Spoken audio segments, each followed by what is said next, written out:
Le Cameroun reste toujours loin du maillot jaune, rendu à la 6e étape du Tour cycliste international du Cameroun. Bien avant cela, la 5e étape a été neutralisée par un circuit de Douala plein de crevasses. On y reviendra amplement sur cette actualité dans la grande édition de Horizon Sport. Ce soir également au menu, on parlera des Lions indomptables. On ira du côté des États-Unis et faire le point dans la tanière. Ils sont finalement 19 sur les 22 convoqués.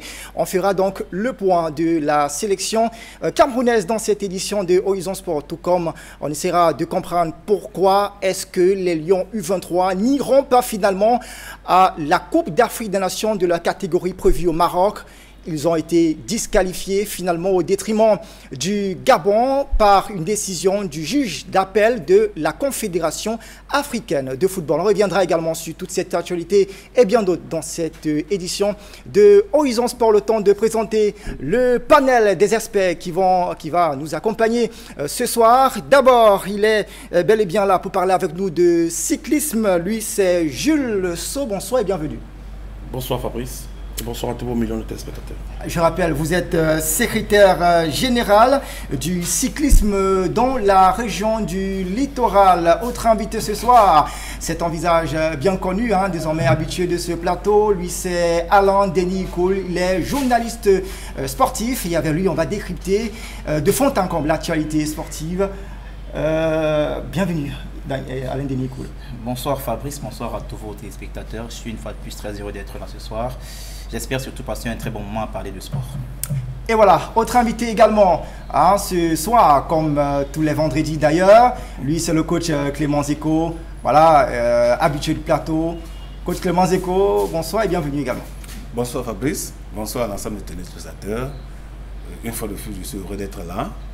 Je suis heureux de participer à l'émission. Et je voudrais, avant de reprendre la parole, souhaiter joyeux anniversaire à Clément Emma Junior Zeko. Allez, merci coach Clément Zeko. Et là, on va se retourner tout de suite vers Aurélien Djok. Lui, il est consultant sportif et il nous fait l'honneur d'être sur le plateau de Horizon Sport ce soir. Aurélien, bonsoir et bienvenue. Bonsoir Fabrice, bonsoir à mes chers co-panélistes, à mon frère de route, toujours Clément qui est là ce soir, et bonsoir à tous les nombreux, n'est-ce pas, téléspectateurs qui sont scotchés, n'est-ce pas, et tous mes enfants à la maison qui sont en train de regarder l'émission actuellement.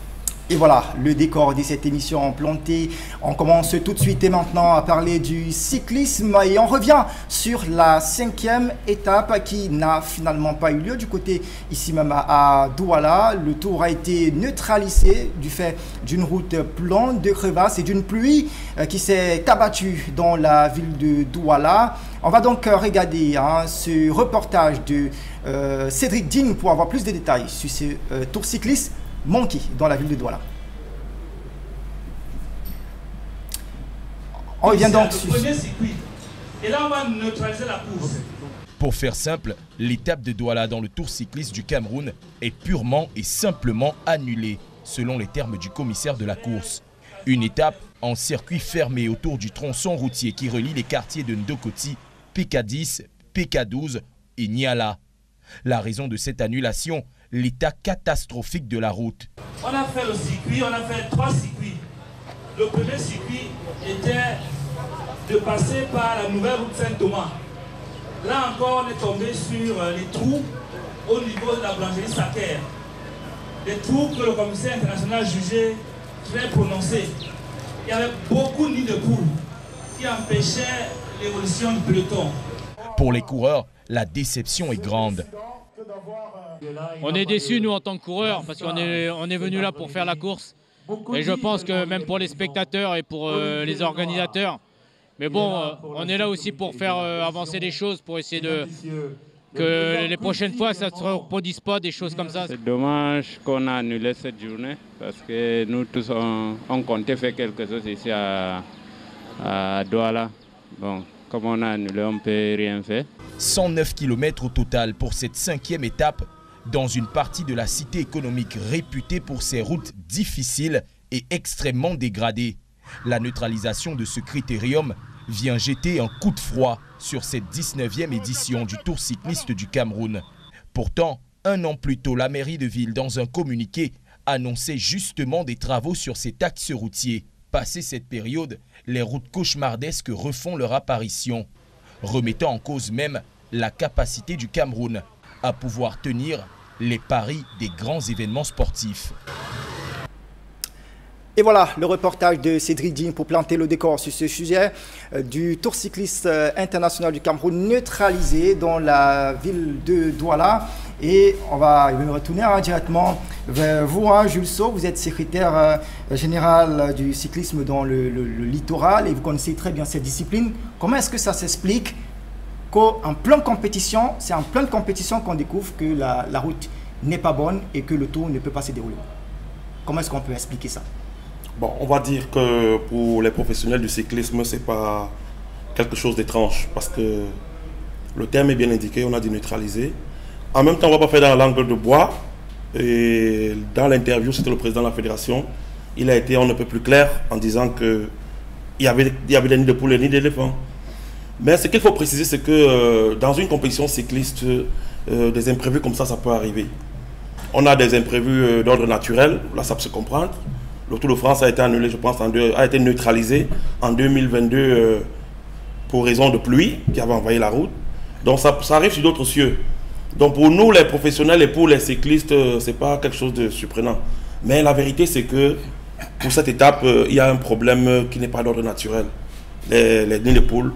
Donc en ce qui concerne la fédération, je pense qu'elle a fait son boulot parce que quand il y a une compétition comme celle-là, il y a ce qu'on appelle une mission avancée. Donc le directeur technique national a fait une mission avancée ici à Douala. Il a fait ce parcours. Il faut rappeler que ce parcours a déjà été fait au Grand Prix Chantal Biya l'année passée. Le même parcours. Donc il est arrivé à Douala, il a fait une reconnaissance du circuit. Il a constaté les endroits où la route n'était pas bonne. Il a contacté sa hiérarchie. Il a fait son rapport. Et puis à la fédération de contacter les autorités, le maire de la ville et tout le reste, de leur faire part de ce qui arrive chez eux et de comment est l'état de la chaussée. Donc, tout était convenu et tout était accordé. Il était question qu'au jour de jeudi, que la route soit quand même praticable. Bon, on ne doit pas nier que la pluie aussi est venue faire beaucoup, parce que jusque-là, il y a quand même des initiatives qui ont été prises de façon provisoire sur la chaussée. Mais malheureusement, la veille, il y a eu une pluie battante qui a tout foutu en l'air. Donc, on n'avait que nos yeux. Et puis, le commissaire international, le président du jury, ne pouvait que constater les dégâts. Et après beaucoup de réunions, ils ont conclu que cette étape est neutralisée.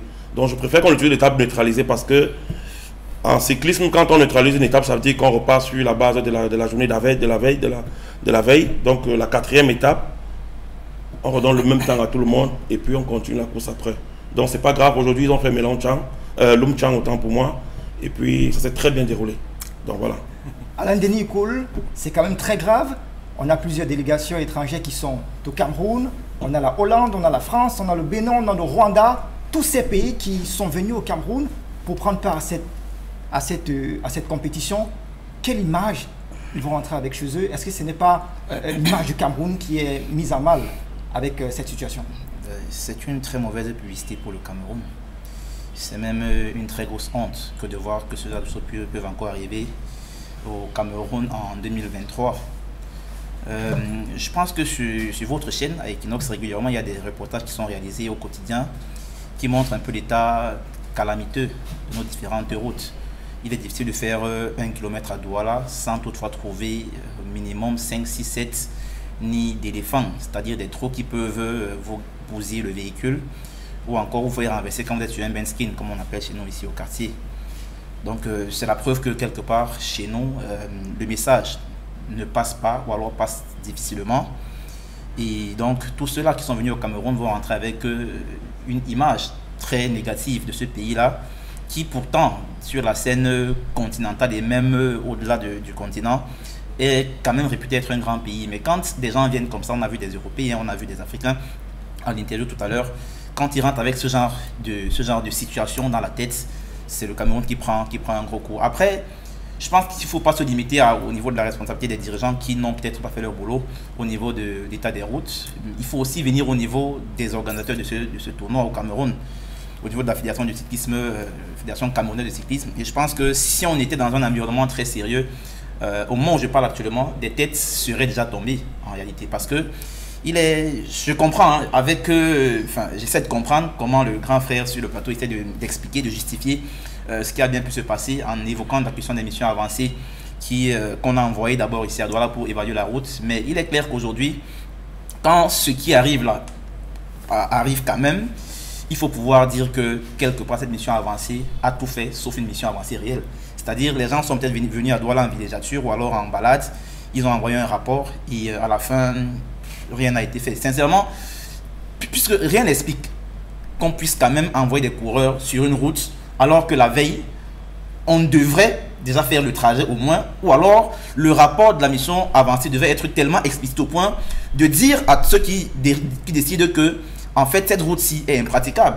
Mais quand on met les gens devant des faits accomplis comme cela, c'est-à-dire on trouve que la route est impraticable. Moi je vis non loin de là, au niveau de Touta Lubaba, je vis non loin de là, et sincèrement cet endroit-là est impraticable, même pour des véhicules 4x4, c'est difficile de traverser.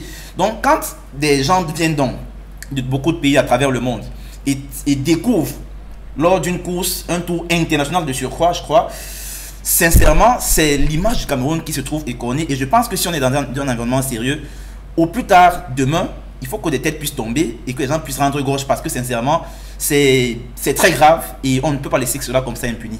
Côte Clément Zeko, est-ce qu'il n'y avait pas meilleur circuit à choisir pour ce qui est de la ville de Douala? Est-ce qu'on était obligé d'aller faire cette course, ce circuit de Douala, sur ce trajet qui a été finalement, qui n'a pas permis que la compétition se déroule normalement? La question est tellement bien posée et bien à point qu'on ne peut répondre que par on n'était pas obligé, le plus simplement. Parce que une course peut être sous l'effet des intempéries, c'est-à-dire qu'il peut pleuvoir puisqu'on ne peut pas empêcher la pluie de tomber. Mais quand en plus de la pluie, les routes sont impraticables, déjà l'impraticabilité de la route est visible même s'il n'a pas plu. Ça fait que lorsque vous choisissez de faire un critérium, de faire des tours en boucle dans la ville, c'est vous qui choisissez. Vous choisissez librement dans notre tour cycliste du Cameroun, on va faire un critérium à telle ville, dans telle autre ville on va faire le critérium, on va faire là-bas et puis les autres villes seront reliées par les courses en ligne droite. Ça fait que si vous arrivez à Douala, vous vous rendez compte que en supposant que vraiment la mission avancée a effectivement eu lieu, parce qu'on ne peut pas comprendre que la mission avancée ait lieu avec non, attendez, je viens, avec ce qui se passe là. Donc, quand vous revenez et vous vous rendez compte que l'état de la route n'est pas, soit vous délocalisez, c'est-à-dire que le circuit qui était fait dans un point X, on peut l'enlever là-bas pour le faire ailleurs. Si on est obligé. À défaut, lorsque les routes ne sont pas bonnes, pourquoi on a fait l'étape arrivée à Douala? Douala devait être un point de départ pour qu'on arrive à Melon, par exemple, en ligne droite, et on serait sorti de cette honte qui, à la limite, on peut même se demander, est-ce que ça n'a pas été fait exprès? Est-ce que ça n'est pas fait exprès pour exposer le Cameroun? On a vu le tour du Bénin, on a vu le tour du Faso, on a vu le tour au Rwanda, on voit le Giro, on voit les tours partout. Oui, la pluie peut empêcher parce qu'il y a inondation, mais que l'état de la route, connu à l'avance, puisqu'on dit que le maire de la ville avait promis que cette route-là sera arrangée, ça fait 1 an, de ce temps-là jusqu'à aujourd'hui, qu'est-ce qui s'est passé? Rien du tout. 400 mètres de la mairie de Douala 3e. Hein, qu'est-ce qui s'est passé? Rien du tout. Ne nous cachons plus derrière la paume de main. Non, attends. C'est extrêmement grave ce qui se passe là. C'est extrêmement grave pour qu'on soit en mesure de justifier, d'expliquer et d'utiliser une certaine attitude aussi légère pour dire des choses très graves. Parce que là, honnêtement, s'il y a une image du Cameroun à sauvegarder, c'est dans de pareilles circonstances. On n'est pas obligé de montrer sa cuisine interne aux étrangers. Si jamais vous ne lavez pas vos marmites, si vous ne lavez pas votre cuisine, laissez les étrangers à l'abri de tout ça. Et maintenant, aujourd'hui, par politesse, les gens vous disent que oui, ça arrive. Bon, comme ça, on neutralise. Quand on dit qu'on neutralise, ça veut dire que le tout était tellement dangereux qu'il fallait éviter de tuer. Neutraliser, dans ce sens-là, c'est ce que ça veut dire. Maintenant, on neutralise le tout. Il tue qui? Pourquoi tuera-t-il? si simple, ce n'est pas parce que nous allons nous risquer sur... Est-ce que c'est le VTT où on va faire sur les montagnes? Non, honnêtement, évitons ces salissures qui ne cessent tout le temps à jeter l'opprobre d'abord sur nous-mêmes, parce que nous sommes Camerounais, ça se passe chez nous, et on a des étrangers qui, lorsque ça se passe ailleurs, on veut déjà trouver l'occasion d'expliquer que oui, même ailleurs ça se passe. Non. Pourquoi nous devons copier ce qui n'est pas bien fait? Pourquoi nous ne pouvons pas être l'exemple à suivre? Une fois qu'il y a une situation, on essaie de trouver que oui, non, attendez, c'est pas grave. Quand vous allez aux États-Unis, ça arrive. Même au Canada, c'était la France qui est notre... Ça arrive là-bas. Non, il faut éviter ça. Le Cameroun, c'est le Cameroun. Il faut que l'on comprenne que le Cameroun peut aussi servir d'exemple, et le bon exemple. Aurélien Jacques, la situation est suffisamment grave, hein, comme le révèle Claude Clément Zico ou encore Alain Denis Koul.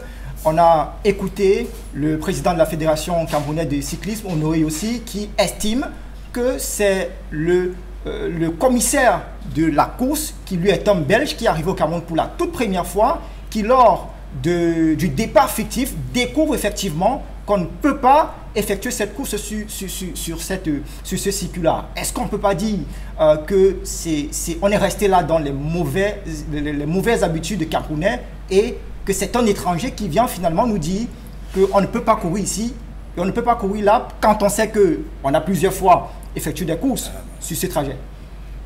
Oui, Fabrice, moi je pense que le problème ici, nous on a l'expérience dans le football, hein.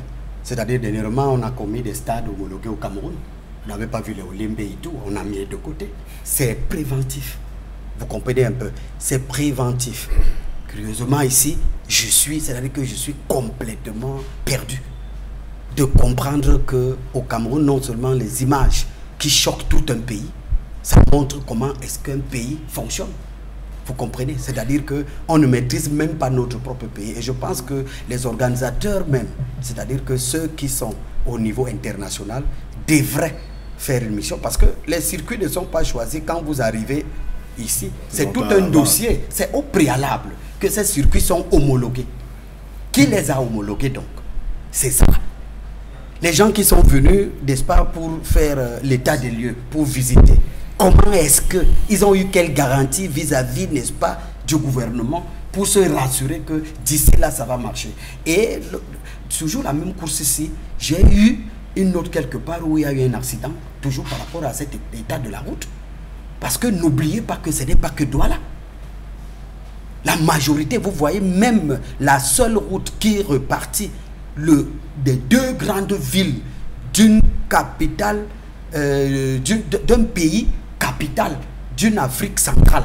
Parce que quand vous voyez Douala-Yaoundé, c'est la même route que le Tchad utilise, la Centrafrique utilise, le Congo utilise et le Gabon utilise le Tchad. Et donc tout ce monde-là, allez regarder, n'est-ce pas, la route Douala-Yaoundé, c'est un cimetière, totalement.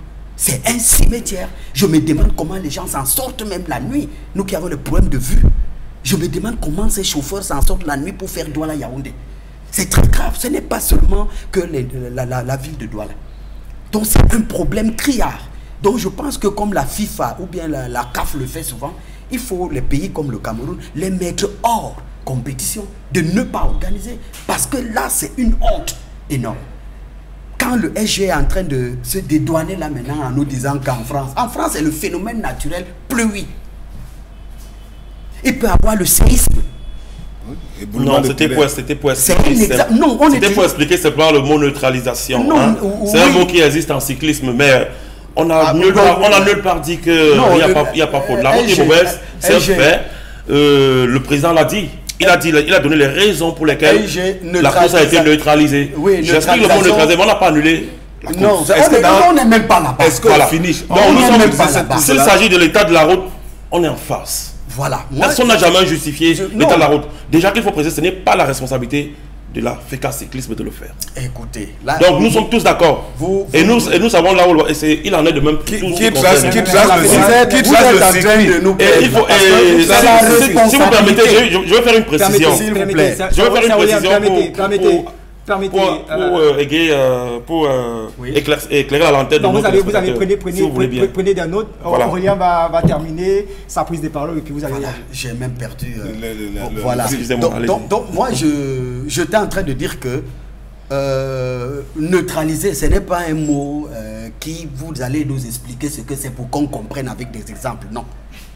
On neutralise ce qui est dangereux. On a un problème ici. On neutralise ce qui est dangereux. On a un problème ici. Comment est-ce que ce tronçon a été validé? Et moi, je pense même que nous qui, nous les hommes par exemple mariés, même la veille de notre mariage, tu vas voir la salle pour voir. Qu'est-ce que les gars ont fait même à la veille? Vous-même avant même, est-ce qu'ils ont regardé même cette route pour voir que c'est praticable? Reconnaissance du circuit. Reconnaissance du circuit, même après validation. Parce qu'après, il peut y avoir érosion. Mais après érosion, donc maintenant, vous pouvez venir et constater que non, il y a eu derrière nous un phénomène naturel qui est l'érosion. Parce qu'il pleut, maintenant nous sommes en période de pluie. Mais quand il fait, ils ont dormi pour qu'on soit devant les faits accomplis. Ça veut dire qu'il n'y a pas un travail fait de ce côté. Je suis désolé, il n'y a pas un travail qui est fait parce qu'on parle d'abord de la sécurité, de la prévention. Il faut prévenir. La prévention, c'est quoi? C'est d'abord de... Là, parce que le cyclisme a terni l'image, n'est-ce pas, de tout un pays. Parce que quand vous voyez tout à l'heure, Fabrice a cité les noms des participants. Et ce n'est même pas question de ces participants parce qu'ils étaient... L'écho va dans tout. C'est-à-dire que le Rwanda est scotché, la France est scotchée et tout. Et aujourd'hui, on sait que Douala, la capitale économique, n'a même pas au marché. C'est très grave. C'est très grave. Donc ça veut dire que si jamais vous constatez un circuit que vous voulez utiliser, vous vous dirigez vers les autorités. Et si les autorités ne peuvent pas vous garantir, cherchez un autre circuit ou alors annuler totalement Douala. Vous n'êtes pas obligé de passer par Douala que d'utiliser d'autres petits tronçons qui peuvent, n'est-ce pas, valoir, n'est-ce pas, un circuit selon le kilométrage escompté. Voilà, Jusceau, vous allez réagir. Oui. Et après, vous allez également essayer de nous expliquer comment comprendre que jusqu'ici, rendu à la 6e étape de la compétition, un Camerounais ne soit pas toujours parvenu à obtenir le maillot jaune. On a des Marocains qui viennent nous ravir la vedette. On a également des Marocains, des Algériens également, avec Yassine Hamza à la première étape, aux 2 premières étapes. On a eu également le Marocain qui a remporté également la 6e étape. Le Cameroun jusqu'ici n'est pas encore entré dans le top 3. Qu'est-ce qui cloche? Pourquoi? Oui, avant de répondre à votre question, je voudrais, si vous permettez bien, apporter une petite bémol à tout ce qui a été dit sur le plateau. Je dis et j'insiste, la fédération a fait sa part du job. Pas totalement. Non, pas totalement. Le cyclisme, c'est un événement national. Si vous ne savez pas, le cyclisme et le football, ce sont actuellement au Cameroun les 2 sports de souveraineté nationale. Ça veut dire que le gouvernement a l'œil dessus. Il finance même à la limite. Alors, tout le monde est concerné. Les chefs d'État sont concernés. C'est pas la fédération n'a pas de budget pour faire les routes. Ça a été signalé, ça a été transmis à l'autorité compétente. Vous êtes quand même d'accord qu'on aurait pu choisir notre site? Voilà, c'est tout. Je suis d'accord avec vous. Je suis entièrement d'accord avec vous. C'est l'État. Je suis entièrement d'accord avec vous, Bert. Comprenez, je ne vais pas ici rentrer dans le secret de Dieu. Je me limite à l'explication qui est de ma compétence. Maintenant, s'il y a des choses qui devaient être faites et qui n'ont pas été faites, les responsables vont répondre au moment donné. Mais je pense que le président a dit il y avait des nids de poules. Donc, on est tous d'accord que la raison principale pour laquelle cette étape a été entre guillemets, on est tous d'accord que la raison principale pour laquelle cette étape a été annulée, c'est l'état de la chaussée. Maintenant, chacun va assumer et prendre ses responsabilités le moment venu. Alors, pour ce qui est de la performance de nos très chers lions et notables, vous savez, parfois quand on regarde ces enfants faire le sport, on a envie de pleurer. C'est un sport tellement exigeant, c'est un sport tellement difficile. Je ne sais même pas comment je vais justifier, mais notre sport a encore beaucoup à faire en ce qui concerne cette discipline. On a encore beaucoup à faire, on a besoin des compétitions, on a besoin des sponsors pour nous accompagner. le peu de compétition que notre chère fédération organise n'est malheureusement pas suffisant pour mettre en jambe des gars. Quand vous voyez l'actuel porteur du maillot jaune, il vient du Bénin, où ils ont gagné la compétition. Avant ça, ils ont fait des compétitions chez eux. Donc, en une année, ils n'ont pas moins de 10 compétitions. Quand vous voyez les Rwandais, c'est pareil. Nous, on a 2 compétitions au Cameroun, et après ça, ça devient compliqué pour sortir. Je profite de cette antenne pour demander à ma hiérarchie de créer des équipes. De créer des équipes. Au Cameroun, c'est la SNH. Ça, je ne vais pas me cacher pour le faire. Le creuset du cyclisme, c'est le littoral. On n'a pas de vraies équipes à Douala. Voilà, donc, on a besoin des équipes, on a besoin des sponsors pour qu'il y ait cette émulation. Pour que le cyclisme jeune soit développé et qu'on ait des vrais cyclistes. Donc, personnellement, je n'attends pas grand-chose. Je sais qu'ils vont finir, mais on prie pour une victoire d'étape et puis voilà. Et voilà, on attend oui, très rapidement. Oui, Fabrice, moi je pense qu'on a les mêmes problèmes partout. Et c'est ce que, sous le contrôle du coach ici, nous on décrit tous les jours. Les fondamentaux. Vous comprenez un peu? Les fondamentaux. Le football à la base. Le cyclisme à la base. Vous avez vu des enfants ici faire le cyclisme un jour? Qu'est-ce que la fédération fait même pour intéresser même les jeunes? Parce que commencez d'abord à laisser les sponsors. Les sponsors, quand c'est bien fait, ils viennent seuls. C'est-à-dire que quand un travail est bien fait, je vous prends un exemple. Moi, j'ai organisé un championnat de vacances. Certaines sociétés se sont amenées. Comment on peut faire pour... Je n'étais pas allé. J'ai juste fait, mais c'était tellement bien animé que les sponsors sont venus voir qu'il y a de la bonne visibilité ici parce qu'il y avait tellement du monde. Je faisais un tapage. Donc c'est pour dire que la fédération doit d'abord réfléchir. Quand ils réfléchissent et qu'ils mettent quelque chose de bien élaboré en place, vous verrez que les sponsors vont s'aligner derrière vous parce qu'ils aiment la visibilité, ils aiment là où le travail est bien fait. Quand vous avez des stars quelque part, les gens s'alignent. Mais quand vous-même, vous n'avez aucun rendement, vous demandez des sponsors pour démarrer quoi? Quel est d'abord votre projet? Vous avez d'abord quel plan d'action? C'est ça d'abord le problème. Il faut d'abord avoir un projet, faire la promotion. Moi, dans mon quartier, là, je n'ai jamais vu le cyclisme. C'est à peine je rencontre quelques cyclistes un samedi, sont en train de faire un tour quelque part. Là où je suis là, si je veux mettre même mon fils dans une formation de cyclisme, je ne saurais même où, parce qu'il n'y a pas de promotion. Donc, il y en a. On ne sait pas, c'est pas vulgarisé. Approchez-vous de moi, non, je peux parce que je je dis il faut vulgariser. Il faut donc vulgariser pour que... Je suis d'accord avec vous. Parce qu'un citoyen lambda soit au courant. Permettez, cher monsieur, on va passer donc à un autre sujet. Cette fois-ci, on parle des Lions indomptables du Cameroun. Ils sont finalement 19 au lieu de 22 dans la tanière pour diverses raisons. Nous, Tolo, Martin Onla et Jean Junior Onana manquent à l'appel. Les 19 autres joueurs préparent le match amical Mexique-Cameroun de ce 10 juin 2023. Une séance d'entraînement s'est déroulée à San Diego, c'est en Californie, où est prévue la rencontre. Plus de détails sur ce sujet avec Aïssirel.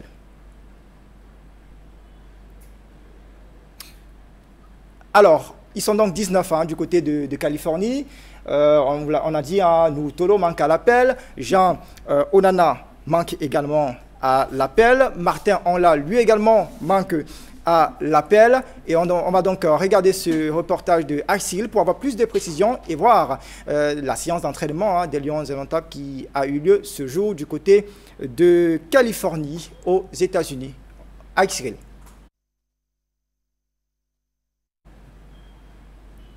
Alors, je vais me retourner avec Alain Denis Cool. On a dans la tanière 19 finalement sur 22 attendus, mais on a quand même un nom qui a retenu l'attention lorsque la liste a été publiée par le sélectionneur manager.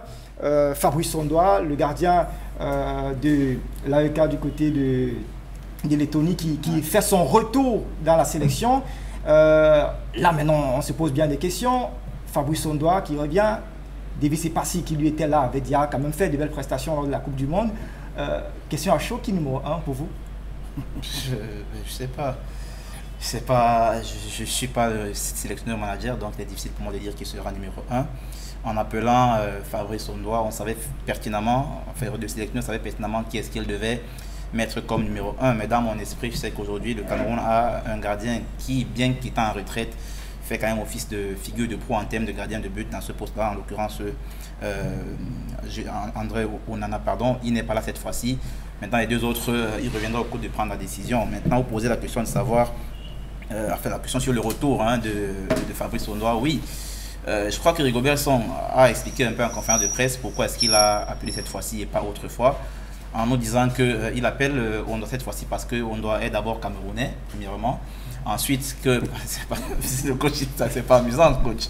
Premièrement, parce qu'il est camerounais, et ensuite, parce qu'il a beaucoup d'expérience pour avoir remporté la Coupe d'Afrique des Nations 2017. Après, moi, sur mon canapé, la question que je me suis posée directement, c'est de savoir si c'est aujourd'hui qu'on doit devenir camerounais, et si c'est ce jour-là encore qu'il remportait la Coupe d'Afrique des Nations 2017. Donc, le coach a choisi de l'appeler à ce moment-ci, et pas forcément avant, parce qu'on sait que sa dernière sélection remonte quand même à 2021, on était en septembre, lors de la rencontre face au Cap-Vert. On a d'ailleurs perdu cette rencontre-là. Et aujourd'hui, il revient. C'est un gardien qui a quand même marqué les esprits des Camerounais pendant la CAN 2017. Mais aujourd'hui, il est clair qu'en termes de référence sportive de haut niveau, je n'en connais pas moi, parce que jouer quand même à Lettonie, c'est pas forcément le championnat le plus huppé de la planète. Du coup, quand c'est aujourd'hui qu'on s'effraie et qu'on se rend compte qu'on en est Camerounais et qu'il est compétitif et qu'il est champion d'Afrique 2017, on a bien des motifs pour se poser des questions et comprendre la logique qui a pu présider à ce type de sélection. Mais comme malheureusement on a été habitué à ce management un peu à l'emporte-pièce, c'est-à-dire où rien n'est prévu à l'avance, où on peut parfois mettre de côté des joueurs compétitifs et prendre ceux qui sont moins compétitifs, où on peut parfois nous sélectionner des joueurs sans qu'on n'ait de réelles traces sur leur parcours en termes de performance, surtout de la saison. On va prendre comme ça, parce que d'ailleurs moi j'ai été d'abord premièrement choqué de voir une liste de 22 joueurs. 22 c'est un chiffre qui en football, liste 22, je ne me souviens pas d'une nation qui appelle souvent 22 joueurs. Généralement c'est 23, et la FIFA a d'ailleurs donné l'opportunité à toutes les nations après la période Covid de pouvoir appeler jusqu'à 26 joueurs, mais cette fois-ci on est descendu jusqu'à 29, 22, et on vient à 22, et quelques jours plus tard on se rend compte que 3 ne sont pas disponibles. Donc, on est dans une sorte de Capharnaüm où on ne comprend pas exactement où est-ce qu'on veut aller. Aujourd'hui, on est dans une situation où on n'a même pas de latéral gauche, on a 4 latéraux droits. Donc, sincèrement, on pose la question, je ne suis pas Rigobert Song, il a eu une conférence de presse où il a fait son petit show sur 3 questions, des questions qui sentaient toute une dictée préparée, parce que une conférence de presse, normalement, d'après les prescriptions de la FIFA et même les accords entre différentes équipes, une conférence de presse où on annonce la liste, c'est minimum 8 questions, mais là on en a eu que 3.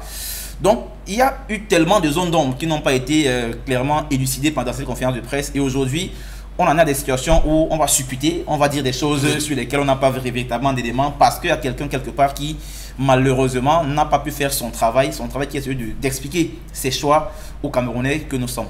Allez, merci Alain Denis Gaulle pour cette première grille d'analyse. On va donc aller du côté de Californie, voir comment les 19 Lions déjà dans la tanière préparent la rencontre amicale du 10 juin prochain face au Mexique. Ce sera demain lorsqu'il sera 3 heures, heure du Cameroun. On regarde donc ce reportage de Axel. Les premiers plongeons de Fabrice Ondoa, de retour dans la tanière après plusieurs mois de non-convocation. Aux côtés des 2 autres gardiens de but, le vainqueur de la CAN 2017 est à l'entraînement en vue du match amical Mexique-Cameroun. En ce qui concerne les joueurs de champ, ils sont 16 à l'entraînement pour un total de 19 dans la tanière sur 22 convoqués. Retenu par son club, mal en point en championnat, Nuhu Tolo n'a finalement pas effectué le déplacement. Martin Onla, pour sa part, a des soucis de famille, tandis que Jean Junior Onana a tout simplement déclaré forfait. Pour cette séance d'entraînement, les 19 Lions indomptables travaillent le réveil musculaire. Le jeu avec ballon n'est pas en reste. Présent à San Diego, le président de la FECAFOOT est allé galvaniser les joueurs avant le kick-off du match amical Mexique-Cameroun. Et voilà donc les nouvelles de la tanière des Lions indomptables du côté des États-Unis pour la rencontre amicale face au Mexique. On rappelle qu'elle est préparatoire à la 6e journée des qualifications de la Coupe d'Afrique des Nations. Côte d'Ivoire 2023, on a suivi, il y a des absences. Nou Tolo qui lui est forfait pour ce regroupement contre Clément Zeko. Et là, on reste avec aucun latéral gauche dans la tanière. Comment composer avec vous qui êtes entraîneur de football? On va passer un droitier à gauche. Ou bien on va jouer sans latéraux. C'est l'idéal? Il y a plusieurs. Je suis encore en train d'expliquer. On peut envoyer un latéral de droite. On peut, quand vous êtes à gauche, vous pouvez jouer à droite.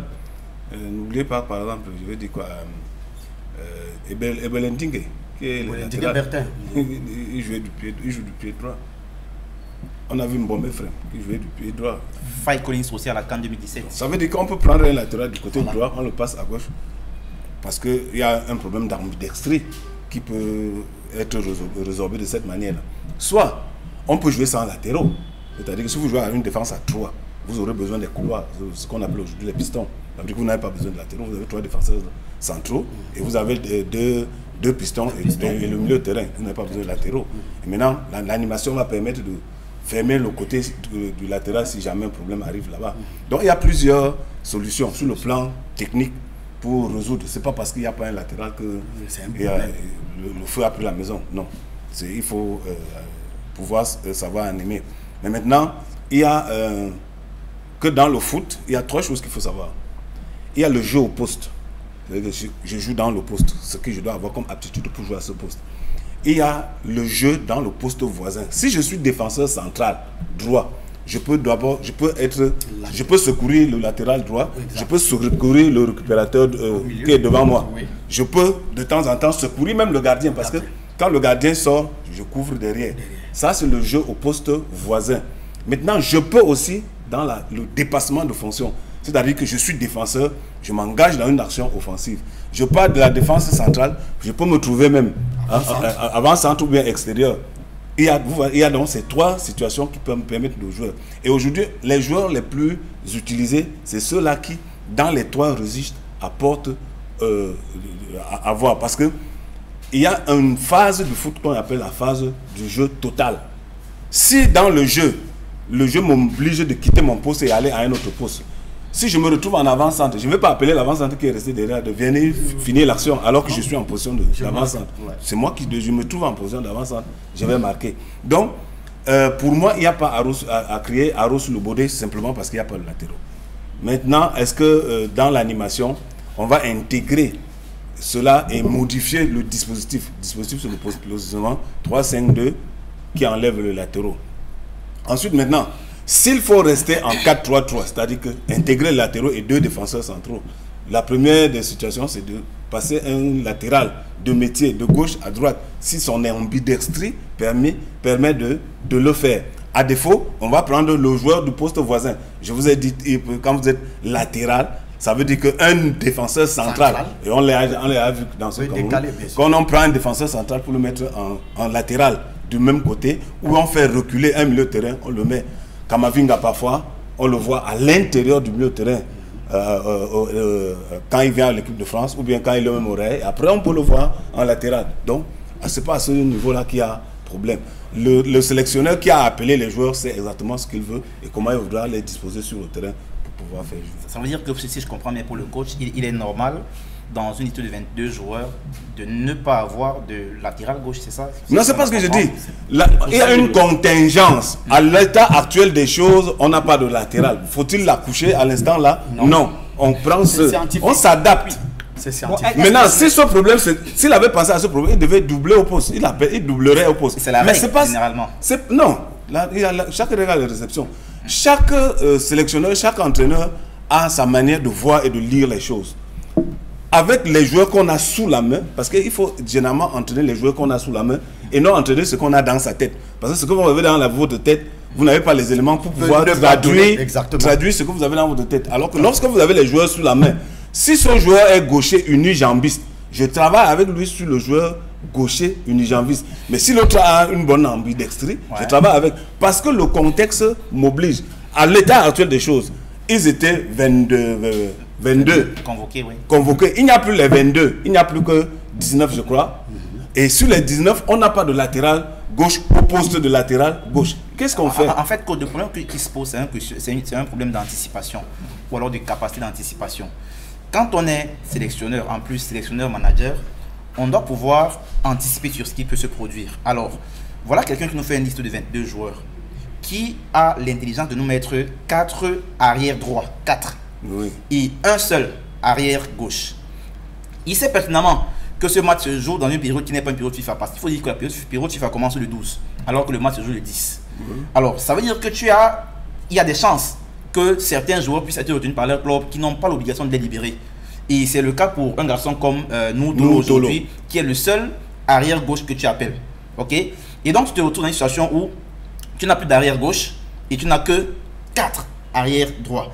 Alors le problème qui se pose actuellement, c'est pas un problème de gestion tactique comme vous expliquez actuellement le truc. Non. Ce qui se pose comme problème, c'est au niveau de la pertinence du choix de n'aller qu'avec un latéral droit à la base d'abord, un latéral gauche pardon à la base et 4 latéraux droits. Donc c'est là le problème. En fait, le problème c'est pas d'ordre technique comme vous essayez de l'expliquer là en fait. Je sais pas si on se comprend, coach. Non, c'est pas ça le. En tout cas, je ne justifie pas. Ah ok. Je ne justifie pas. J'explique. Oui. Si je justifie, ça veut dire que c'est moi qui ai appelé les joueurs. Ben voilà. C'est pas moi qui ai appelé les joueurs. Je suis devant une situation. On a 19 joueurs d'un certain calibre et d'un certain type de tempérament. J'ai un match contre le Mexique. Qu'est-ce que je fais avec ces 19 joueurs-là? Je vous ai dit que la première solution, c'est le jeu voisin, de poste voisin. Non, on s'est compris. Hein, le poste voisin. Est-ce que j'ai les joueurs qui peuvent dépanner au poste voisin? Oui. Je prends les joueurs, je mets au poste voisin. En fait, on se met en posture de dépannage, alors qu'en termes de ressources... Mais maintenant, vous ne pouvez non plus. Il y en a. Vous ne pouvez pas. Les Gobert ont été à Douala pendant les playoffs. On a vu beaucoup de latéraux gauche qui se sont produits. Alors, on ne comprend pas comment est-ce qu'il fait une liste avec un seul latéral gauche, alors que on n'est pas en pénurie de latéraux gauche au Cameroun. C'est là la question, c'est là le problème en réalité. Donc, et là, moi qui suis observateur de la situation, j'estime modestement qu'en réalité, c'est quelqu'un qui, malheureusement, semble ne pas véritablement avoir la maîtrise de son sujet, parce que je suis persuadé que si le coach Clément Zeko était à sa place, qu'aujourd'hui, il n'aurait pas pris... Ça changerait parce que... Mais attention, tout choix est arbitraire. Hein. Voilà, tout choix. Si vous mettez n'importe qui, personne ne pourra reprendre les mêmes choix. Le bon sens. Simplement. Est-ce que pour un match de préparation comme celui-ci, on a besoin de trouver des méthodes palliatives alors qu'on est encore dans la... On est en train de régler dans les réglages. Voilà. C'est pas un match qui compte, si je ne me trompe pas. On est en plein réglage. Nous, tu aurais été appelé, n'est-ce pas? Nous, tu aurais été appelé. Il n'est pas venu. Il était appelé, il n'est pas venu pour des contingences que nous tous nous connaissons. Mais coach, déjà, sans vous couper, quand nous Tolo ne soit pas là aujourd'hui, c'est déjà une faute grave. Pourquoi? Parce que je l'ai expliqué tout à l'heure. On sait pertinemment qu'on n'est pas en période de FIFA et donc le joueur est susceptible d'être retenu par son club. Tous pouvaient ne pas venir. Ça veut dire qu'on peut anticiper en ayant un échange franc avec le club qui donne son accord ou alors son désaccord quant à la libération ou la non-libération du joueur pour qu'on sache si on doit le sélectionner ou pas. Nous, on s'est plaint beaucoup de jours avant en disant que la liste ne sort pas pourquoi. Et on a dit que non, ils sont en train de sélectionner des accords avec des clubs. Mais là, aujourd'hui, ce que vous expliquez dans cette situation-là encore, alors que, oui, coach, ce que vous expliquez semble tenir la route. Semble. Maintenant, je vais prendre une autre éventualité. Allez-y, coach. Que le joueur soit blessé. Il est là, mais il est blessé. Oui. Il est venu au regroupement, mais pendant l'entraînement, il se blesse. Il n'est plus capable d'opérer. On fait comment? Coach, vous avez repris le monsieur du cyclisme tout à l'heure en disant qu'il y a des causes naturelles et d'autres sur lesquelles on peut anticiper qui ne sont pas forcément naturelles. C'est-à-dire, un joueur qui se blesse, on ne peut pas anticiper sur une blessure parce que ça arrive, ok? Par contre, nous, Tolo, aujourd'hui, on savait pertinemment qu'il y avait une possibilité qu'il ne soit pas là parce que n'étant pas en période FIFA et que le club n'avait aucune obligation de le libérer. Donc ça, on aurait pu anticiper dessus. Et si on ne l'a pas fait, c'est une erreur managériale qui mérite d'être soulevée ici simplement aujourd'hui. Par exemple, on l'a fait avec le cas Vincent Aboubakar et beaucoup d'autres joueurs. Le coach a été clair, il a dit que Vincent Aboubakar est un match important. Ça donne encore la souveraineté du coach. Le coach a pris sur lui de ne pas remplacer, de ne pas appeler. Il l'a pris sur lui. Autant ailleurs, il a plutôt préféré appeler quelqu'un d'autre. Pourquoi vous refusez cette souveraineté? Il n'a pas expliqué. Maintenant, c'est le résultat qui va justifier. C'est le résultat qui produira, qui va donc justifier les différents choix qu'il aura opérés. Alors, Aurélien Jok, on n'est pas en période FIFA, Alain Denis l'a rappelé, le coach aurait pu être franc et dit, voilà, il dit lors de la conférence de presse, Moutolo ne sera pas là, mais dans ce contexte où ces joueurs ne sont pas là finalement, on a Vincent Boubacar qui n'est pas là, on a Choupo-Moting qui n'est pas là, on a les maillons essentiels de cette équipe des Lions Indomptables qui ne sont pas là. Est-ce que dans le contexte actuel, le Cameroun peut peaufiner une véritable stratégie pour alors avoir une meilleure équipe pour la 6e journée de qualification? Le coach vous a tout expliqué, mais vous savez, nous les Camerounais, quand, quand on a un penchant, on refuse même d'écouter parce qu'on veut toujours démontrer la raison. Le football est scientifique. J'ai vu Eto'o jouant latéral gauche de Moulin, rentre latéral gauche. Ou quelqu'un allait dire pourquoi il rentre là-bas et tout. Donc il y a des phases. Situation conjoncturelle. Voilà, des situations où tu dois gérer. Les cas sont différents. Mais vous avez parlé de prévisions tout à l'heure. Quand on a parlé de prévisions, je vous explique. Peut-être je vais en venir. Laissez-moi vous expliquer. Aboubacar, Vincent, vous savez comment on sélectionne les joueurs? C'est les correspondances. Et on fait la liste en fonction des réponses. Vous ne pouvez pas envoyer une correspondance sans qu'on ne vous réponde. Vous mettez déjà le joueur dans votre liste. Est-ce que vous comprenez? Donc, le problème, c'est que nous, Tolo, écoutez, on a envoyé une correspondance, ils ont donné l'accord. Mais chemin faisant dans le championnat, ils ont compris que le dernier match reste crucial. Et c'est une pièce essentielle, n'est-ce pas, une pièce maîtresse. D'où, je vous explique, c'est les sélections. Moi, je n'aime pas quand on essaye de discuter parce qu'on veut totalement avoir raison. Cherchons à comprendre exactement. C'est que moi, je sais que chez les Camerounais, chez certains Camerounais, comme on a toujours fait dans tout, parce que n'oublions pas que le Cameroun est le record mondial de changement d'entraîneur. Il n'y a plus un pays au monde qui a déjà changé des entraîneurs comme le Cameroun en un laps de temps. C'est-à-dire qu'en 3 ans, vous pouvez trouver même 5 entraîneurs et c'est comme ça qu'ils vont aux tasses. Ils ont raison sur nous et on paye. Parce qu'on n'aime pas laisser quelqu'un travailler paisiblement et voir même au fil du temps qu'est-ce qu'il a donné. Nous, le premier jour, s'il n'y a pas un résultat, ce coach est nul. D'abord, il a sélectionné tout parce que, comme François Omambi avait dit à son coach principal, au Cameroun, il y a 28 millions d'entraîneurs, comme la population dont chacun est entraîneur. Mais je suis donc en train de vous dire, pourquoi le nom d'Aboubacar n'est pas là avant de décliner? Vous croyez que qu'est-ce qui a fait laisser Aboubacar? Première des choses.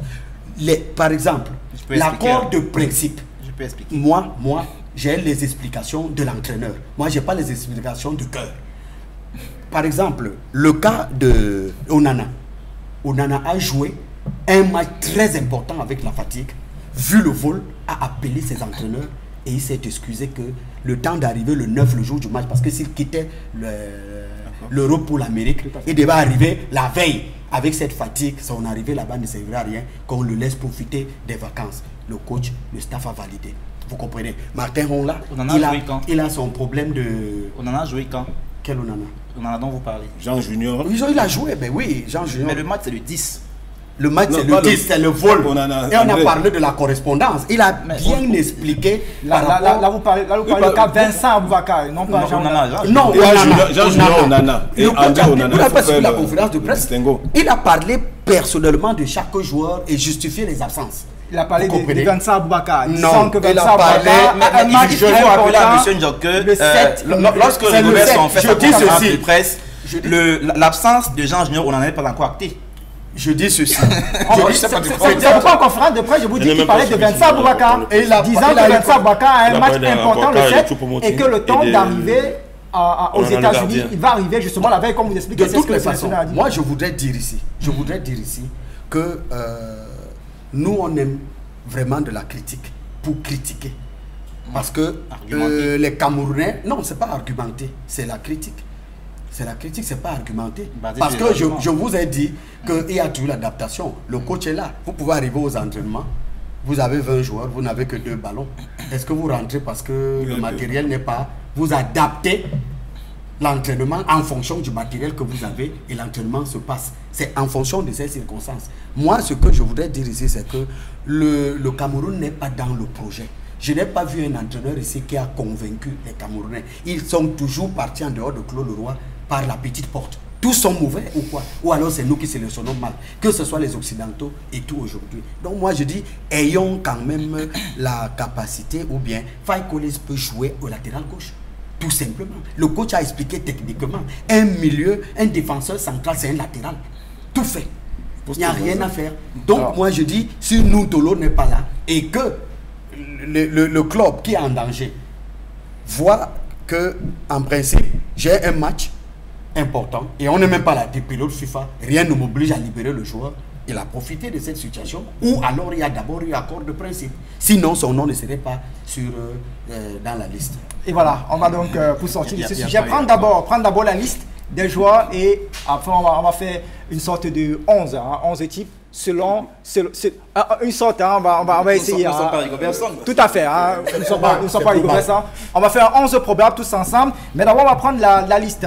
On a d'abord dans les gardiens de but, on sait qu'ils sont 3, Fabrice Sondois, Davis Epassi et puis Marcelin Babi, le gardien de Gazelle Football Academy de Garoua. Chez les défenseurs, on a Faye Collins, on a Koulou Nicolas, Noutolo, il est désormais forfait, on a Bokele Malcon, on a Ouma Gonzalez, Tchato Biaï Enzo, et puis on a Baïsa Dara Baizo Olivier qui lui fait partie des défenseurs. Au milieu du terrain, on a Angla Martin qui lui est finalement Martin qui est finalement absent. On a Koundé Malong qui lui est là. Onana Jean Junior qui lui est absent. Cham Olivier, Keman Olivier, Jongwe Benjamin Iliot, ça c'est pour les milieux de terrain. Et à l'attaque, on a Pene Ganago Ignatius, on a Toko Ekambi, Mominga Maleu, Jérôme Gomme, Bemo Brian, et puis on a Baoken Stéphane, 11 probable face au Mexique demain. Je sais pas, 11 probable. Après, je suis pas Rigobert-Song, donc c'est difficile. Et après, je suis pas aux États-Unis pour voir comment les joueurs s'entraînent au quotidien. Je suis pas très expert en pronostic, mais bon, s'il faut se mouiller, allons-y. Je mettrai pour ma part Davis Epassi dans les buts. Je mettrai Faye Collins en latéral gauche parce qu'il a souvent dépanné à ce poste-là dans un 4-3-3. Faye Collins latéral gauche, latéral droit. Je donnerai une chance à Malcolm Bokele qui a été très transparent lors de son premier match à Yaoundé récemment face à la Namibie. Dans l'axe de la défense, je mettrai Omar Gonzalez que j'associerai avec Nicolas Nkoulou, oui parce qu'il est là. Dans l'entrejeu, je mettrai Olivier Kumen à la sortie de balle. Juste devant lui, je mettrai Ben Elliott pour voir aussi de quoi est-ce qu'il est capable dans ce genre de match parce que il est annoncé comme étant un super génie. L'occasion lui est donnée pour ce match-là de pouvoir montrer ce qu'il peut donner en quelques temps, même en 1 heure de temps, sur un terrain. Et à côté de lui, je mettrai Koundé Malong dans l'entrejeu. Et maintenant en attaque, évidemment Ganago à la pointe et Toko Ekambi sur un côté, de l'autre côté Brian Bemo. Aurélien Diop. Oui, je pense que nous avons la même vision, à une exception de Nicolas Nkoulou. Nicolas Nkoulou, parce que vous savez, les Mexicains, c'est un peu le Brésil, c'est de la vitesse. Vous comprenez? Et Nkoulou, tous les rencontres que j'ai vu avoir là, c'est plus vraiment ça en ce qui concerne la vitesse. Il y a l'intelligence, mais ça ne suffit pas aujourd'hui parce que quand vous êtes devant Kylian Mbappé, quelle que soit votre intelligence, quand il accélère, il faut être à la page. Et si vous n'êtes pas à la page, moins d'1 centimètre d'écart, il est parti. Donc là, il faut vraiment des jeunes, comme vous voyez, les jeunes hauts, qui dommage ne sont pas là aujourd'hui, qui méritent vraiment jouer maintenant en défense centrale et qu'à un moment, il peut peut-être, lors d'un match qu'on a pris du dessus, que Koulou vienne pour, n'est-ce pas, essayer d'imposer la défense. Mais moi, je pense que c'est le seul joueur, n'est-ce pas, surtout au niveau de la vitesse, que j'ai un peu peur. Bon, au niveau des défenseurs, il y a Gonzalez et Tchato. Comment il s'appelle? Enzo Tchato, qui est latéral droit. Non, Enzo Tchato est latéral droit, il ne peut pas jouer défense centrale. Après, Bokele dépend souvent en défense centrale. Par exemple, Bokele et Gonzalez. Moi, je pense que c'est cette défense centrale parce que vous voyez, on a testé la dernière fois contre le Brésil. On avait Miwo et Enzo Ebosse. Vous voyez que c'était du solide. Donc, parce qu'il y avait de la vitesse et les jeunes, n'est-ce pas, répondaient. Et s'il y avait un Nicolas Nkoulou, là, malgré, n'est-ce pas, que c'est un technicien, mais ça ne suffit pas dans les matchs. Il sera capitaine demain. Bon, tant mieux. Vous savez, c'est pour cela que... Non, écoutez, hein, chaque coach a sa vision. Maintenant, quand le match finit, il faut qu'il vienne justifier selon le résultat. Mais sauf que en tant qu'analyste, et c'est lui, n'est-ce pas, observateur, je vois les matchs, j'ai vu plein de matchs de Nicolas Nkoulou qui physiquement n'est plus, parce que j'ai vu des duels même avec des joueurs où vraiment il est parti comme un peu du papier au sol, et j'ai compris qu'il n'y a plus assez de jus malgré l'intelligence. Donc c'est là où j'ai juste... Code Clément Zeko, on va...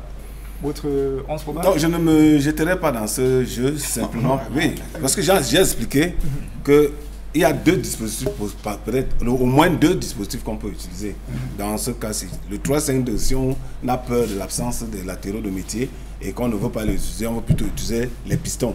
Et généralement, pour mettre en piston, on prend les extérieurs, les milieux de couloir, certains latéraux qui ont les actions offensives tranchantes. On peut donc mettre soit le seul latéral qui est en présence là, comme piston de son côté, et maintenant mettre un extérieur. Et nous connaissons qu'il y en a plusieurs. On met un autre extérieur. Là, on densifie avec 3 défenseurs centraux et 2 récupérateurs devant ces défenseurs centraux là, avec 3 après. Donc, dans ce dispositif, je pense que ça peut pallier visiblement à l'absence des latéraux. Mais est-ce que nous sommes aptes à bien développer ce dispositif quand on regarde les Lions depuis un certain temps quand ils jouent? Or, nous avons l'habitude de les voir régulièrement en 4-3-3. Et quand on a en 4-3-3, ça veut dire qu'on a 2 défenseurs centraux. Et on a cité les défenseurs centraux que nous avons et 2 latéraux. Maintenant, comme il n'y a pas un latéral de métier du côté gauche, on va donc adapter au poste voisin. Dans les postes voisins, les latéraux les défenseurs centraux les plus aptes à jouer le poste voisin et qui sont jeunes, parce que là il y aura beaucoup de courses, il y aura beaucoup de courses pour fermer le couloir. Donc il faudra réadapter. Et maintenant dans le milieu de terrain, il faut densifier pour pouvoir stopper et sortir le jeu. Donc le Cameroun a au moins 2 dispositifs. Pour ne pas dire que même quand vous vous disposez en 3-5-2, en phase défensive, vous pouvez vous retrouver en 5-3. C'est-à-dire que les 2 pistons là reculent juste là pour devenir les latéraux. De fait, et les 3 défenseurs centraux, ça fait déjà que vous avez 5 personnes derrière.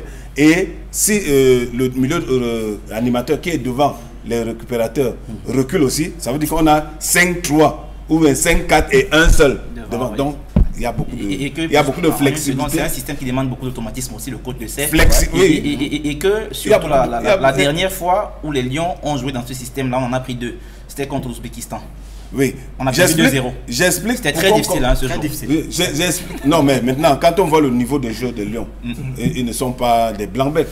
Ils ne sont pas des blancs-bêtes. Peut-être parce que le plus difficile, c'est de jouer ensemble. Ce n'est pas de savoir comment faire. Le plus difficile, c'est de jouer ensemble. Et maintenant, pour jouer ensemble, il faut s'entraîner ensemble. Or, est-ce que le temps dont nous disposons permet qu'on s'entraîne le plus longtemps possible ensemble? Non. Donc, il faudra maintenant compter sur l'aptitude de chacun à pouvoir comprendre ce qu'il doit pouvoir faire sur le terrain. Très bien. Jules Son, on va sortir par vous. On sait que vous êtes un féru de cyclisme.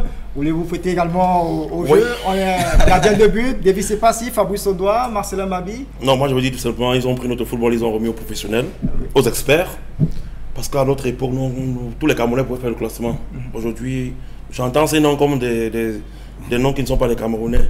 Donc je connais Fabrice Ondoa. Bon, je sais qu'au Cameroun, il y a une vérité quand même, c'est que la performance à l'extérieur n'a rien à voir avec la performance à l'équipe nationale.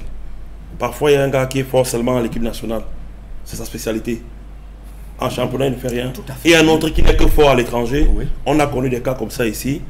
Donc, pourquoi pas faire confiance à un gars qui nous a montré quelque chose en 2017? Il y a 8 ans. Voilà, il y a 8 ans. On ne sait pas. On a même des gars qui n'ont jamais joué. On a même des professionnels ici qui n'ont jamais... la plus belle performance de l'équipe nationale du Cameroun, c'est au Mondial 90 jusqu'à aujourd'hui. Et c'était à 99,99% constitué d'amateurs. Donc, je ne sais pas s'ils ont aussi pensé à cet aspect. Tout simplement, je vais dire que aujourd'hui, nous on regarde les experts. Si je n'étais pas sur le plateau, je n'allais pas être émerveillé comme ça. Des gens qui peuvent donner le nom de 11 personnes. Je ne suis pas sûr qu'au Cameroun, il y a même 5 personnes qui peuvent le faire aujourd'hui. Et vous comprenez pourquoi c'est donc voilà. À cet exercice. Alors on va quitter ce sujet. Cette fois-ci, on va parler des lionceaux camerounais, les moins de 23 ans, qui eux voilà, n'iront plus finalement du côté du Maroc pour prendre part à la Coupe d'Afrique des Nations de cette catégorie, parce que le jury voilà, d'appel de la Confédération africaine de football a finalement blanchi le Gabon, qui lui avait fait appel après sa disqualification. On sait qu'il y a eu un problème d'enrôlement de joueurs, Floris Djavé pour être plus précis, et voilà le Cameroun qui avait justement porté réserve sur le joueur auprès de la commission des disciplines de la Confédération africaine de football, et le Gabon ne s'est pas laissé faire. Ils ont fait appel du côté du jury, ou alors du jury, pour rentrer dans leurs droits, et voilà, le Gabon a été finalement qualifié au détriment du Cameroun, et ce communiqué que vous pouvez voir est survenu quelques heures seulement après la sentence rendue publique par la Confédération africaine de football. Alors, la question est simple, finalement, qui est le fautif de l'enrôlement du joueur Floris Djavé? Est-ce qu'il faut parler en termes de fautif? Mais il est clair que évidemment, c'est au niveau de la Confédération africaine de football, entre la Confédération africaine de football et la Fédération gabonaise, qu'il y a eu une erreur d'enrôlement, parce que les Gabonais disent qu'ils ont envoyé une liste avec des noms des joueurs et leurs informations devant, et qu'au moment de l'enrôlement, on a confondu des coordonnées de Floris Djavé avec le joueur qui était juste derrière lui, Yannick quelque chose dont je mettrai plus, Yannick quelque chose en fait.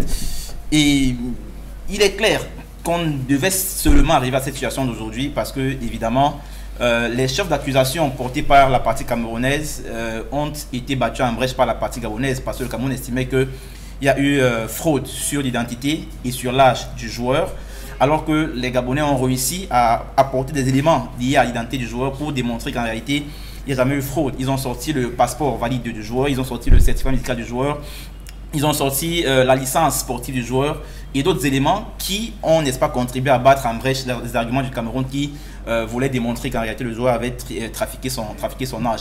Mais par la suite, on s'est rendu compte de cette erreur manifeste là au niveau de l'enregistrement du joueur, et c'est cette erreur qui avait donc conduit à la suspension du Gabon, conformément à l'article 44 du règlement de la CAN U23 qui stipule que lorsqu'il y a erreur d'enregistrement d'un joueur, la confédération concernée et son équipe sont suspendues de la compétition.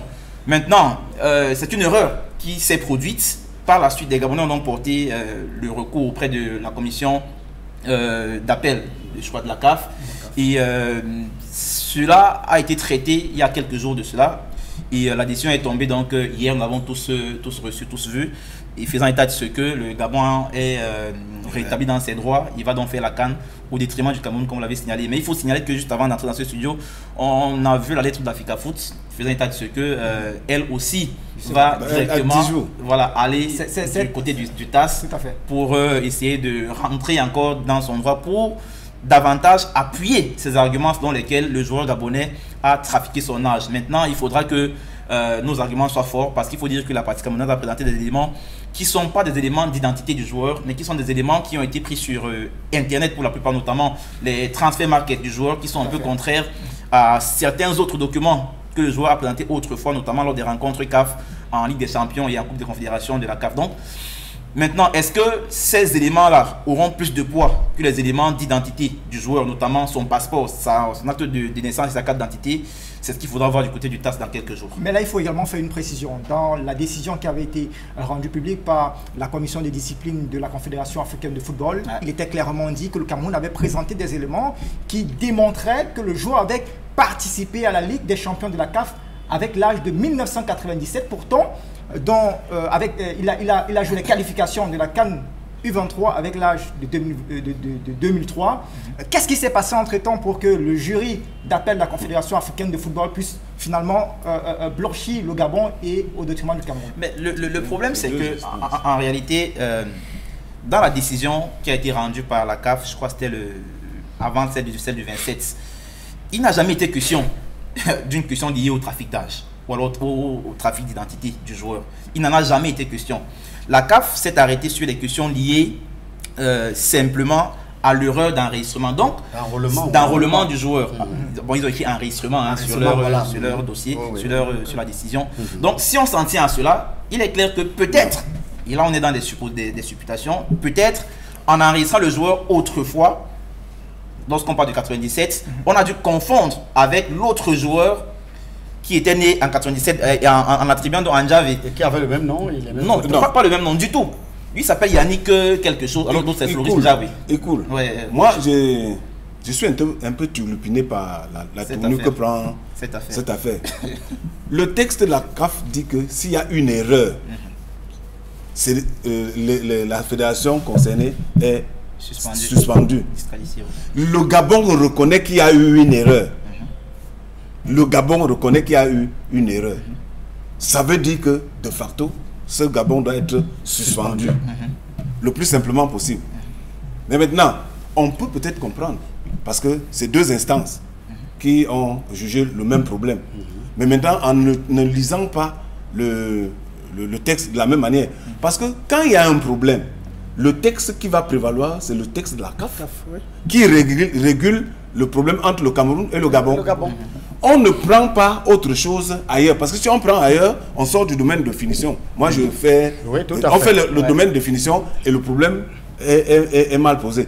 Donc, le Cameroun, à l'état actuel des choses, est bien fondé pour poursuivre, parce que c'est aussi le TAS est une instance au-dessus de la Confédération, pour poursuivre et démontrer que la Confédération a lu, l'instance de la Confédération qui est en recours, a lu le texte avec une autre interprétation, alors que en première instance, l'erreur du Gabon étant commise, le Gabon ayant même reconnu cette erreur, parce que même dans l'enrôlement, si au lieu de 1, on prend le numéro de 1, on donne à 2, c'est une erreur. Une erreur. Mais qui est punie. Le texte de la CAF dit que cette erreur-là est punie. L'association en question est punie.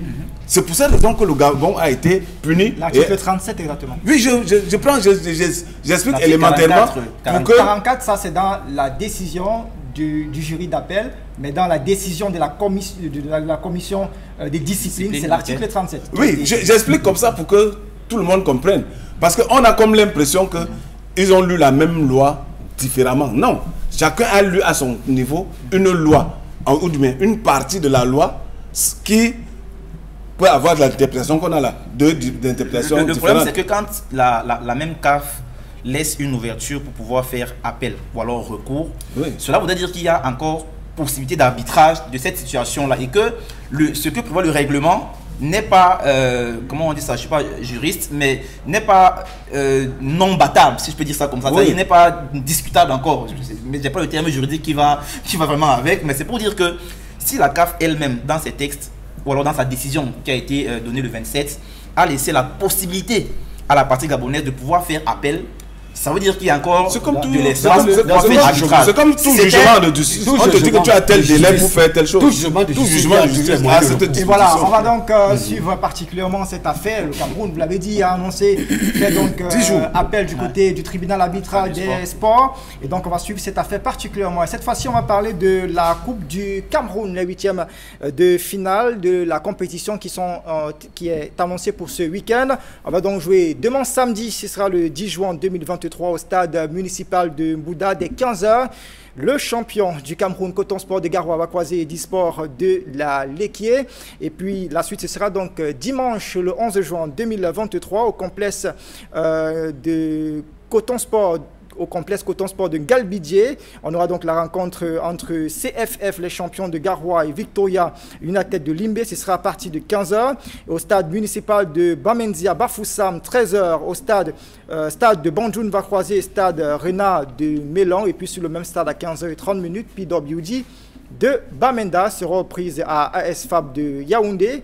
Au stade militaire de Ngoïkele, cette fois-ci 15h30, Hilltop Strikers de Bamenda va croiser stade de Bertois à 15h30. La Colombe sportive du Djaï Lobo sera reprise à stade Rena de Mélan. Au stade annexe de Bépanda, 13h30, avion Académie de Douala va croiser la Dynamo Football Club. Et puis à 15h30 sur le même stade, le Canon Sportif de Yaoundé va jouer contre Fofou Club de Baram. Voilà donc les matchs programmés pour les 8e de finale de la Coupe du Cameroun. On va très rapidement avoir un avis sur ces rencontres. Alain Denis cool en 30 secondes. Un mot à dire sur ces rencontres. On a fait un fiche avion Dynamo. Coton a un roue libre. Coton est un rôle. Mais attention, il va quand même faire face à Edispoir qui lui est descendu en Elite cette saison, mais on sait, le club veut quand même renouer avec la Coupe du Cameroun quand on sait également que la saison dernière il était finaliste. Finaliste des playoffs. Oui, voilà, donc, ils auront à cœur de briller dans cette compétition pour pouvoir, n'est-ce pas, laver la fronde du championnat. Mais après, ils auront en face d'une équipe de Coton Sport de Garoua qui, elle aussi, est très motivée à faire ce nouveau doublé. Maintenant, le ballon, comme on le dit souvent, c'est sur le terrain.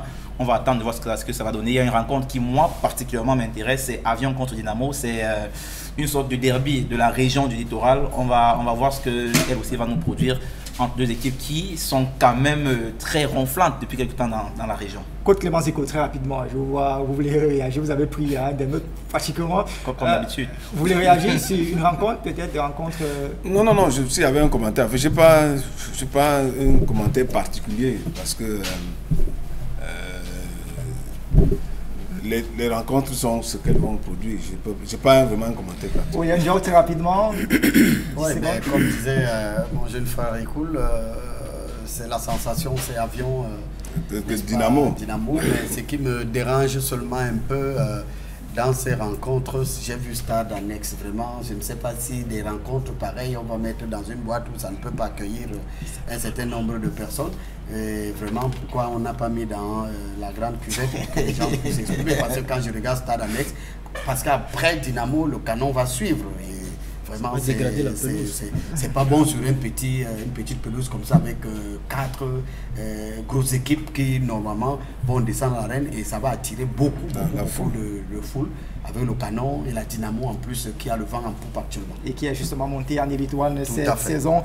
Alors on va quitter donc la Coupe du Cameroun et cette fois-ci on va rentrer dans une autre discipline. Cette fois-ci on parle du Maracana. Il y aura donc notre tournoi de la compétition prévue du côté de Saint-Mélima, c'est dans le sud du Cameroun. Ce sera les 17 et 18 juin prochains, plus précisément au stade municipal de Saint-Mélima. Et nous avons ici sur le plateau l'un des représentants de la Fédération camerounaise de Maracana, à la personne de Nisaga Magloire Hippolyte, qui justement va nous parler de ce tournoi. Bonsoir et bienvenue. Bonsoir, bonsoir à tous mes copanélistes et bonsoir à tous nos téléspectateurs qui nous suivent.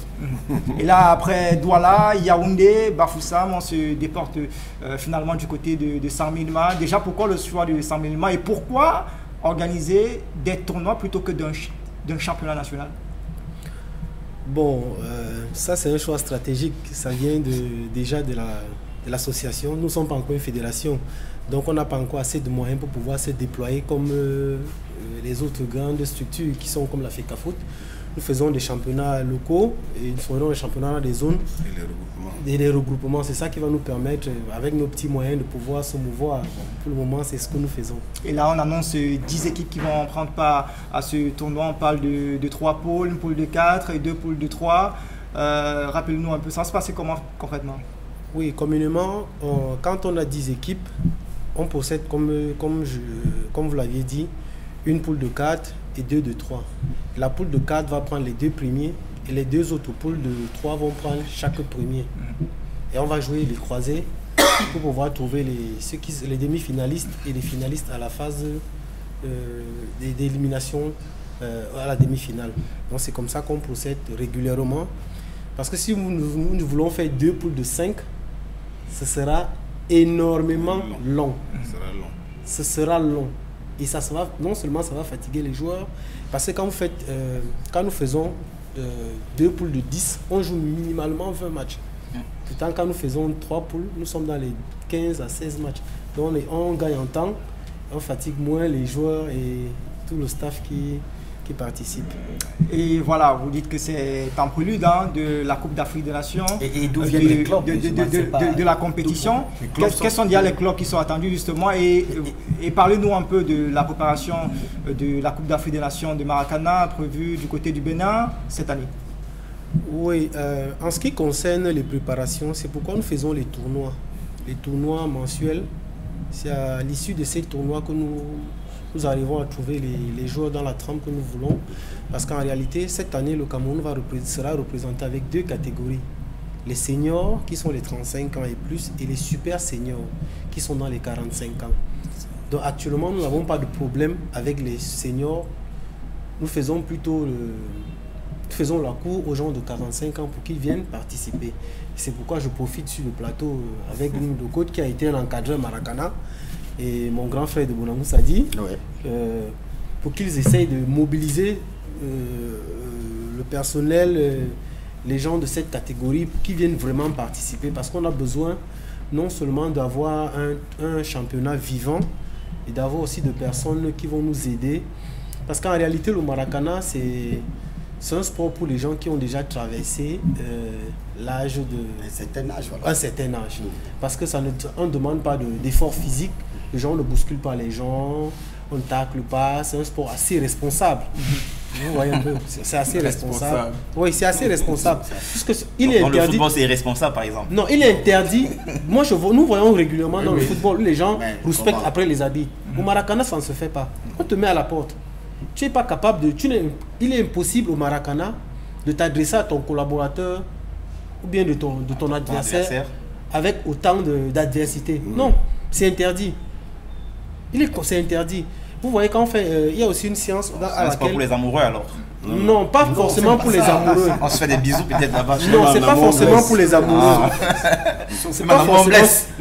Sauf qu'il n'y a pas de brutalité. Voilà, il n'y a pas de brutalité. Pas la brutalité. À plus de 35 ans, on a pris quand même, on a pris de l'âge. Hein, donc il y a des choses qu'on doit aménager. L'homme doit aménager son corps. C'est pourquoi le Maracana, il est même nouveau sport. Voilà. Alors, pour sortir, les équipes participantes, d'où est-ce qu'elles vont venir? Ok, on va jouer précisément à Saint-Mélima. Tout à fait.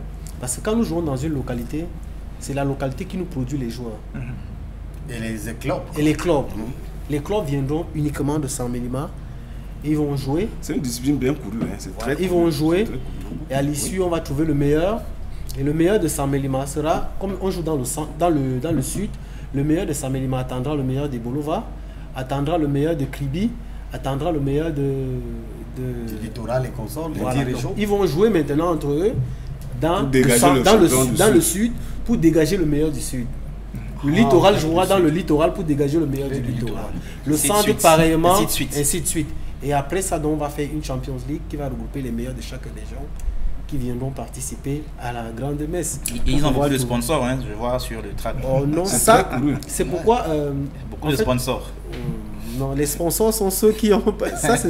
les sponsors sont ceux de Saint-Mélima qui ont voulu bien participer, qui veulent aider les dirigeants de Saint-Mélima pour pouvoir passer. Il y a des points focaux dans les différentes villes et quand ils sont d'appoint, ils nous font savoir que bon, ok, parce qu'on a un chronogramme qui a été établi déjà à la base.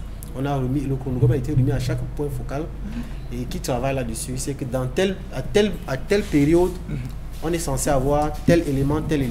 Ils nous font savoir, ok, j'ai pu avoir tel élément et on met les batteries en marche pour pouvoir venir assister. Et là, on donne rendez-vous aux populations de Saint-Mélima les 17 et 18. Parce que le 17, d'abord, c'est la séance de formation. Parce qu'il y a une séance de formation d'abord des arbitres. Parce que la formation est très importante. Il y a des gens qui doivent aussi... on veut rendre chaque région autonome.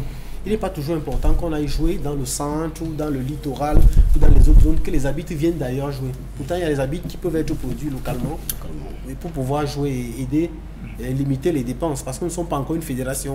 Quand on sera fédération, on aura la subvention et ça va permettre à un arbitre de quitter du nord pour venir jouer à Douala.